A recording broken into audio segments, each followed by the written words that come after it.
हाय Filmfare मराठीच्या red कार्पेटवर मी Utsavi and I have some questions. So are you ready? Yes. Okay.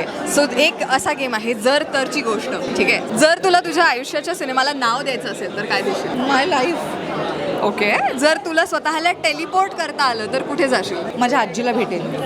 That's so sweet. वरती जाईन पटकन आणि खाली येईल. जर तुझं सगळ्यात मोठं सिक्रेट सगळ्यांना कळलं तर? नाही, काहीच नाही वाटणार मला. मी इतकी मी क्लिअर आहे. लेट मी टेल यू की जर माझ्या आयुष्यामध्ये माझ्याकडनं काही चुका झाल्या असतील किंवा माझ्याकडनं काही मिस्टेक झाल्या असतील किंवा काही सिक्रेट्स असतील तर मला असं वाटतं की त्या जर समोर आल्या तर त्या बेअर करण्याची ताकद माझ्यात आहे. लवली.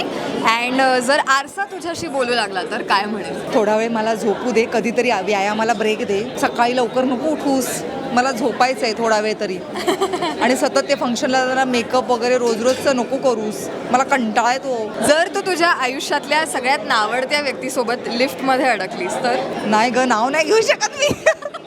ओके. आणि जर तू एखाद्या पुस्तकातलं पात्र असतीस तर कुठलं पात्र तुला व्हायला आवडलं असतं? ज्या आईने आपल्या कुठल्याही मुलाला शहीद झाल्यानंतरचं तिचं आयुष्य कसं असू शकतं ते पात्र मरायला आलं असतं. दॅट वॉज लवली आणि have a lovely evening. Thank you thank you so much. Thank you.